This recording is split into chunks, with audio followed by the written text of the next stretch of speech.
Une mère est déchirée lorsqu'elle rentre chez elle et se rend compte que son fils ne la reconnaît plus. Mais il y a plus qu'il n'y paraît, et la réalité la frappe de plein fouet lorsque la vérité est révélée. Croyez-vous aux contes de fées? Emily n'y croyait pas jusqu'à ce qu'elle rencontre John au café de Brooklyn où elle travaillait. Comme d'habitude, ce jour-là, elle avait les cheveux attachés en un chignon désordonné, un tablier taché de café autour de la taille, était en train d'enregistrer les commandes et de servir du café et des croissants. Puis il s'est approché du comptoir et a demandé un café au lait au caramel, et alors qu'elle plaçait la tasse devant lui, il a glissé un mouchoir en papier vers elle. Il y avait un message dessus qui disait « Je viens ici tous les jours juste pour vous voir. Je vous trouve magnifique et j'aimerais beaucoup vous inviter à dîner, Emily. Je passe vous prendre après votre service à 20 h ce soir ?»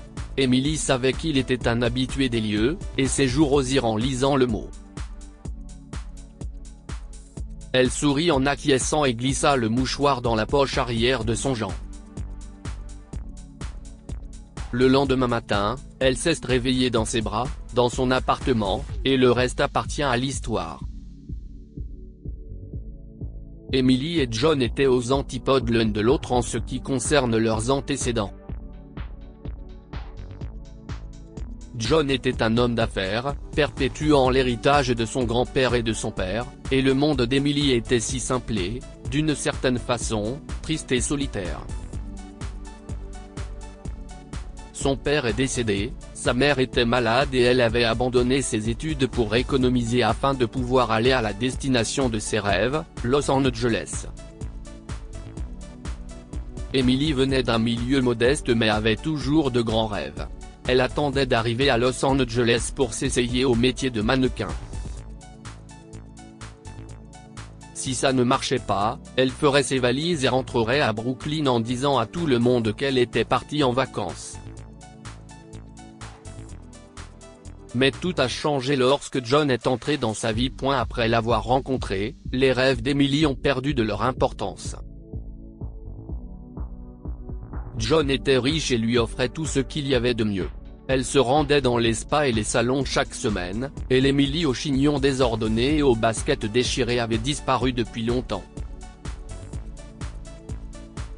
Elle portait maintenant des tenues de marque, des sacs à main coûteux et des talons aiguilles de luxe.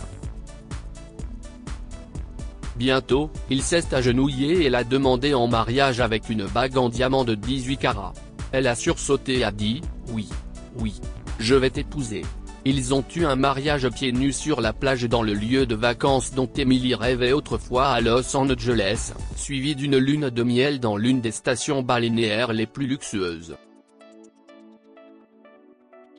Lorsqu'ils sont rentrés à Brooklyn après la lune de miel, Emily s'est rendue compte qu'elle était enceinte. « Tu es enceinte ?»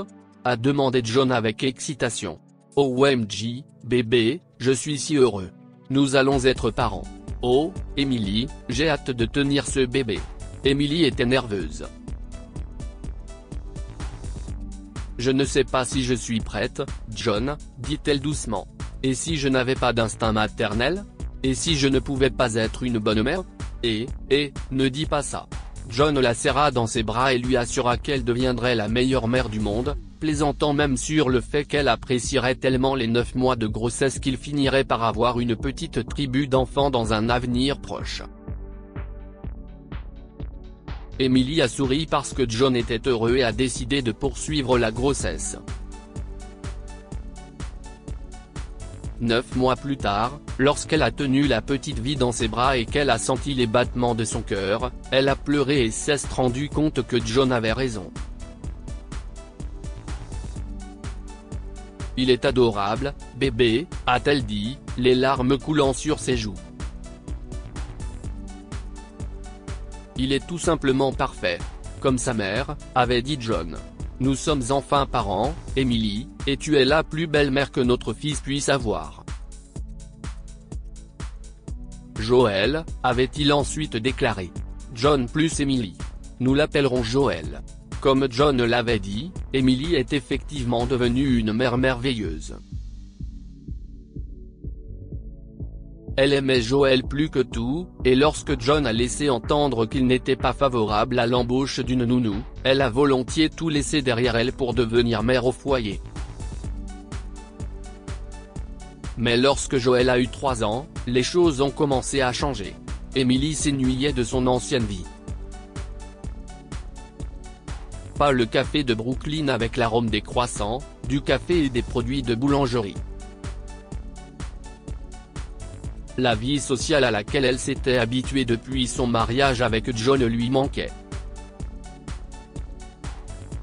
Lorsqu'elle l'a épousé pour la première fois, Emily était une fille modeste qui aspirait à de grandes choses dans la vie.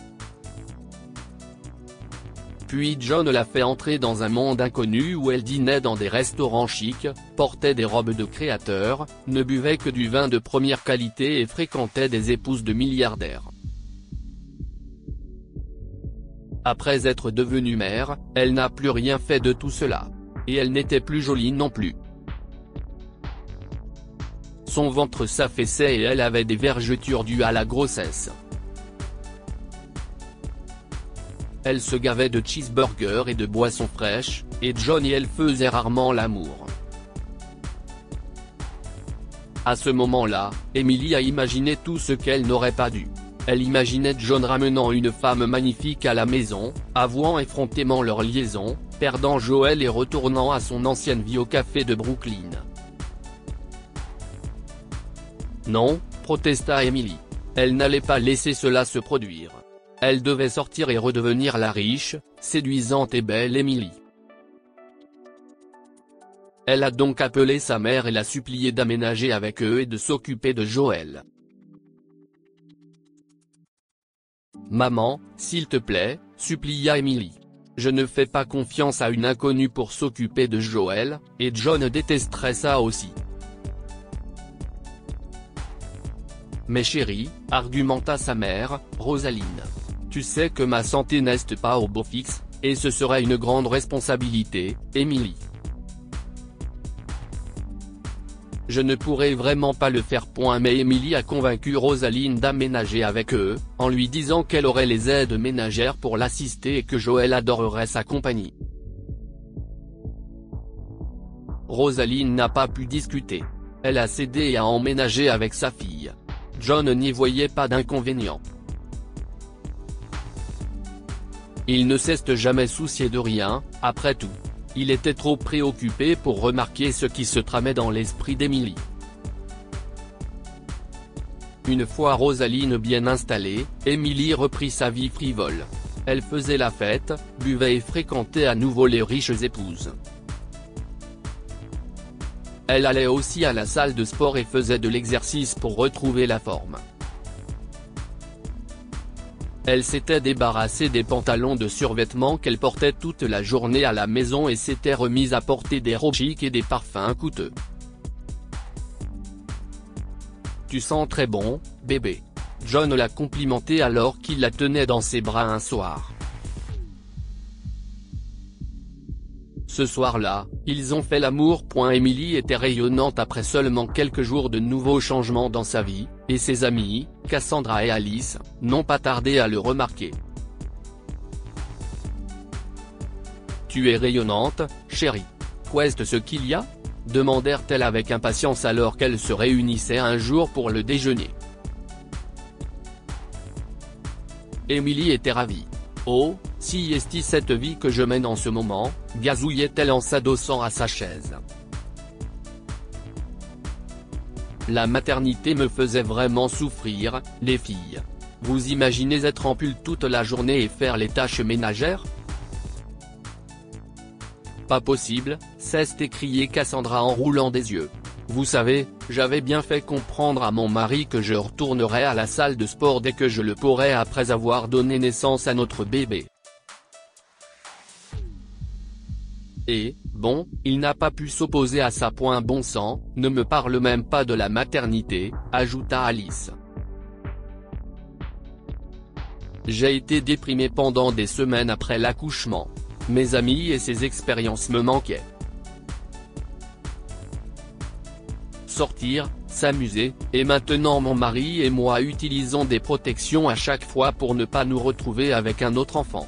La maternité n'est pas faite pour moi. Cassandra sourit. Au fait, Alice, tu n'as pas été trop occupée à réserver tes soins cosmétiques? Alice a fait un signe dédaigneux de la main. Oh, allez. Ce n'est rien. De quoi parlez-vous? A demandé Emily. Est-ce qu'il y a quelque chose qui m'échappe? Allez, Cassandra.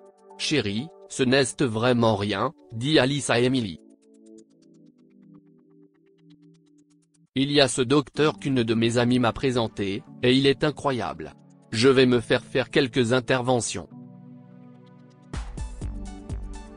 Faire grossir mes seins, et je veux vraiment des lèvres fines.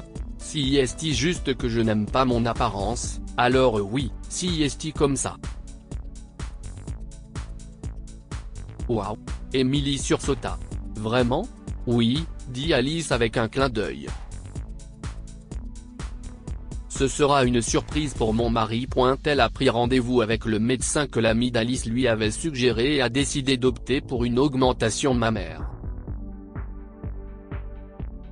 Emily se considérait comme jolie, mais aussi comme ayant une poitrine plate, d'où le traitement cosmétique.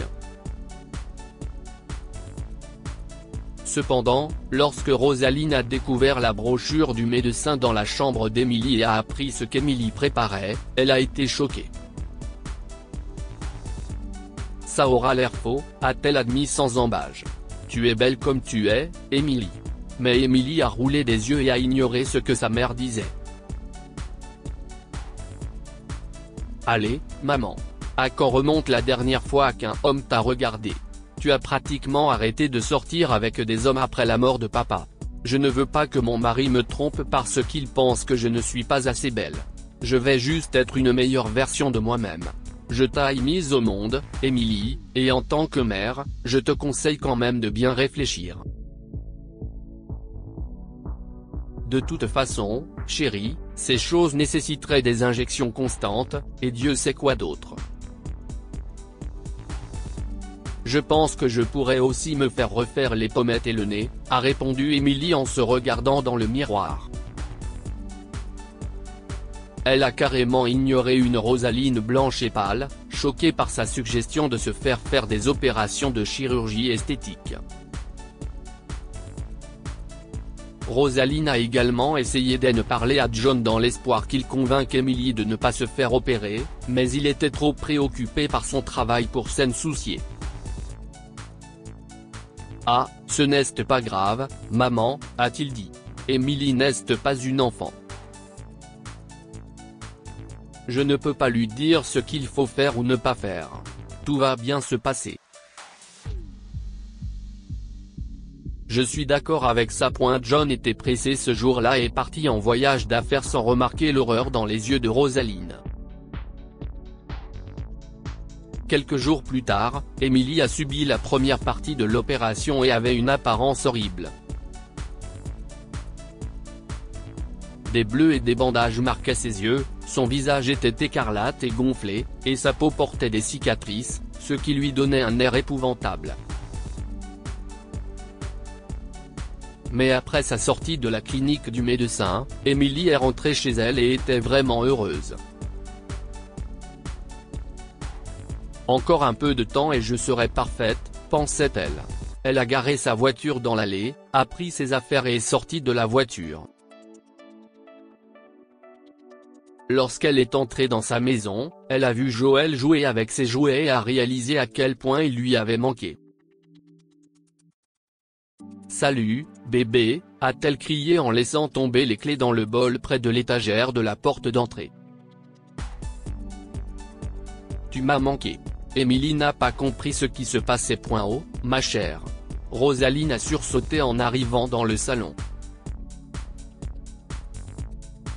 Je t'ai déconseillé ces procédures, Emily. Pas étonnant que Joël ait peur. Maman. Emily a craqué. Comment peut-il ne pas me reconnaître? je n'aille pas l'air si différente. Elle s'est approchée pour que son fils la reconnaisse. Mais Joël, qui se cachait derrière Rosaline, l'a repoussée et lui a dit « Toi. Pas maman. Maman est belle ». Le cœur d'Emily était brisé lorsque Joël a dit cela. Oh. Eh bien, si est-il peut-être les séquelles des opérations, dit-elle en retenant ses larmes. Ça va aller. Je suis ta maman, Joël. Et je deviendrai encore plus belle. Encore un peu de temps. Emily était effondrée. Elle lui chantait des berceuses qu'elle avait l'habitude de lui chanter lorsqu'il était enfant, le soudoyait avec ses crêpes et ses biscuits préférés, et lui racontait les moments qu'ils avaient passés ensemble, mais tout cela ne servait à rien. Joël ne la reconnaissait plus. Emily regrettait maintenant les procédures qu'elle avait subies. Elle voulait les faire pour ne pas perdre John et Joël, mais ce dernier l'avait déjà repoussée. Mais il y avait quelque chose dont Emily n'était pas consciente. Un jour, elle était assise dans son fauteuil sur le porche arrière et lisait un livre quand Joël s'est élancé vers elle avec une fleur de leur jardin à la main. « Maman. Si est-il pour toi ?» a-t-il gazouillé, et Emily était folle de joie. « Oh. Merci, chérie. » commença-t-elle, avant de s'interrompre. Attends. Tu m'as appelé maman. Joël. Tu te souviens de qui je suis maintenant ? Quel jeu, Joël ? a demandé Emily avec colère. Joël révéla alors la vérité, ce qui choqua Emily au plus haut. Vertical. Il a dit que Rosaline lui avait demandé de faire semblant de ne pas connaître Emily dès qu'elle était rentrée de la clinique du médecin. Chaque jour où Joël faisait cela, Rosaline lui achetait un nouveau jouet. Joël a dit que le jeu était amusant et qu'il voulait continuer à y jouer, alors il a cessé de l'appeler maman. Emily était furieuse et a confronté Rosaline. « Vraiment, maman ? » a-t-elle grogné. « Tu as obligé mon fils à me mentir ? Joël m'a tout dit sur votre jeu ridicule. » « Eh bien, chérie, » dit Rosaline. « Si est-il moi qui ai fait ça ? Oui, je l'ai fait. Alors ne te lance pas dans d'autres procédures ridicules. Ces choses sont dangereuses, et je ne voulais pas que tu perdes ta beauté naturelle. Tu es déjà belle, chérie. » Emily s'en est prise à Rosaline, se défendant en disant qu'elle voulait être plus belle pour John, jusqu'à ce qu'une voix venant de derrière dise « Je suis d'accord avec maman, Emily. » John était rentré de son voyage d'affaires, et il n'arrivait pas à croire qu'Emily avait eu recours à la chirurgie esthétique. Il a dit qu'il l'aimait et l'aimerait toujours pour son honnêteté, sa gentillesse et son humilité, et pour la femme qu'elle était. Pas pour des procédures cosmétiques ridicules. « Tu es belle comme tu es, Emily, » a-t-il dit. « Et je ne veux jamais que tu changes. » Ce jour-là, Emily a réalisé qu'elle était allée trop loin. Elle a décidé d'annuler tous ses autres rendez-vous et a cessé de suivre aveuglément ce que faisaient ses autres amis. Rosaline a admis qu'elle avait eu tort d'impliquer Joël dans cette histoire, mais en fin de compte, tout s'est arrangé pour le mieux. Que pouvons-nous apprendre de cette histoire ? Une personne qui vous aime vous appréciera pour ce que vous êtes et pas seulement pour votre apparence. John a toujours été amoureux de la personnalité d'Emily, et ses sentiments pour elle n'ont jamais changé. Il faut parfois perdre quelque chose pour apprécier ce que l'on a. S'il vous plaît, appréciez votre corps tel qu'il est. Emily a compris à quel point les chirurgies esthétiques étaient inutiles lorsque John lui a expliqué qu'il l'aimait pour son cœur et pas seulement pour son apparence, et elle a failli perdre Joël. Partagez cette histoire avec vos amis. Elle pourrait égayer leur journée et les inspirer.